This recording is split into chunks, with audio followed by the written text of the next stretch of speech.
Assalamualaikum warahmatullahi wabarakatuh. Halo para pemuda-pemudi muslim generasi penerus bangsa. Perkenalkan, nama saya Suci Permata Devi.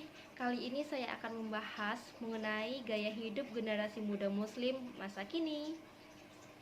Menjadi muslim di era saat ini harus seimbang antara spiritual dengan kehidupan sosial. Pemuda muslim yang taat harusnya tidak mudah terbawa oleh arus perkembangan zaman tanpa dipilah mana yang memberikan manfaat dan mana yang membawa kita kepada kemudaratan. Pemuda muslim yang berstatus pelajar atau mahasiswa harus percaya diri bahwa dengan menjadi muslim yang taat, tentu Allah akan memberikan banyak kemuliaan. Harus cerdas memilih dan memilih informasi, karena orang yang membenci Islam sangat kuat tekadnya dalam upaya menjauhi generasi Islam dengan hal-hal yang melalaikan dan dimurkai oleh Allah Subhanahu wa Ta'ala. Untuk menjadi pemuda-pemudi muslim idaman, tentu harus taat dengan perintah Allah Subhanahu wa Ta'ala dan dengan suka hati menjauhi larangannya. Berikut adalah beberapa referensi gaya hidup kaya manfaat yang bisa diterapkan oleh pemuda-pemudi muslim masa kini. Yang pertama adalah sholat tepat waktu di masjid.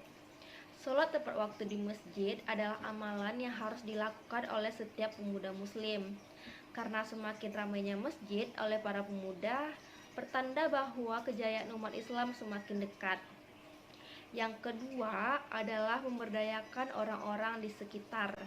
Sebagai pemuda-pemudi muslim yang berpendidikan, harus memiliki rasa peka dan tanggung jawab dengan masyarakat di sekitar kita.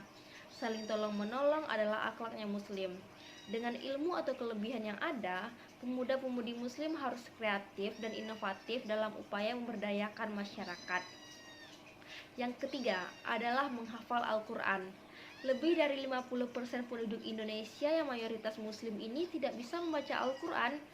Apakah terbesit dalam hati kita rasa prihatin sebagai seorang penerus bangsa dan sang harapan umat? Oleh karena itu, alangkah bijaknya apabila kita terus mempelajari Al-Quran, menghafalkannya, dan juga mengajarkannya. Mengajar Al-Quran merupakan suatu perbuatan mulia di sisi Allah Subhanahu wa Ta'ala. Jadi mari kita sebagai generasi muda yang terus peduli dan tetap semangat dalam belajar dan mengajarkan Al-Quran agar Allah Subhanahu wa Ta'ala menurunkan keberkahan yang tidak putus kepada negeri tercinta kita. Yang keempat adalah berkarya dengan passionnya masing-masing.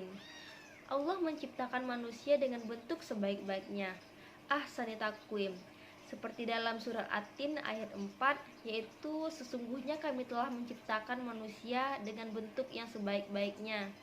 Jadi Allah Subhanahu wa Ta'ala telah memberikan dengan adil kelebihan dan kekurangan sebagai manusia. Nah, alangkah bijaknya apabila potensi yang Allah berikan kita maksimalkan dengan sebaik-baiknya agar dapat memberikan manfaat sebesar-besarnya dan juga kebaikan demi keperadaban Islam dan kembali berjaya. Yang kelima adalah mengkonsumsi makanan yang sehat dan thayyib.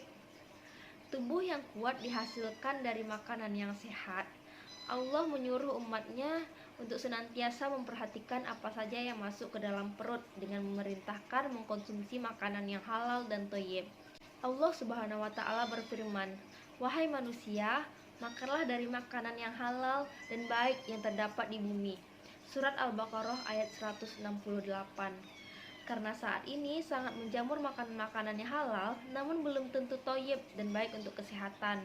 Allah sudah menyediakan berbagai macam produk yang halal dan sehat untuk manusia, seperti buah, sayuran, rempah-rempahan, dan daging hewan yang diperbolehkan untuk dikonsumsi. Pada era globalisasi sekarang, banyak pemuda-pemudi muslim yang mengabaikan makanan-makanan sehat.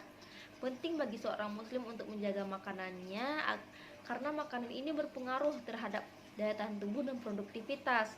Apabila sering mengkonsumsi makanan yang tidak sehat, akan menimbulkan penyakit dari tubuh sehingga produktivitas akan berkurang.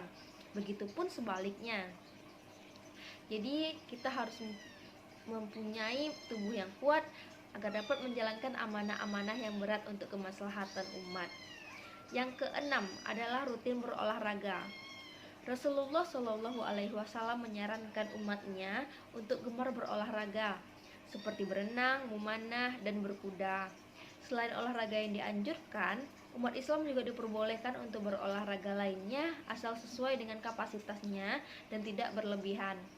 Apalagi masih muda, hari-hari harus diisi dengan olahraga agar menjadi pemuda yang kuat dan tangguh. Karena kehidupan memerlukan orang-orang yang kuat dan tangguh untuk membantu meringankan beban orang-orang di sekitar kita. Nah, itulah beberapa gaya hidup kaya manfaat yang bisa diterapkan oleh pemuda-pemudi muslim masa kini. Dan semoga bisa kita terapkan di kehidupan kita sehari-hari dan menjadi pemuda-pemudi muslim yang dirindukan oleh Rasulullah Shallallahu alaihi wasallam. Amin ya rabbal alamin. Itulah yang dapat saya sampaikan. Apabila ada kesalahan, saya mohon maaf. Assalamualaikum warahmatullahi wabarakatuh.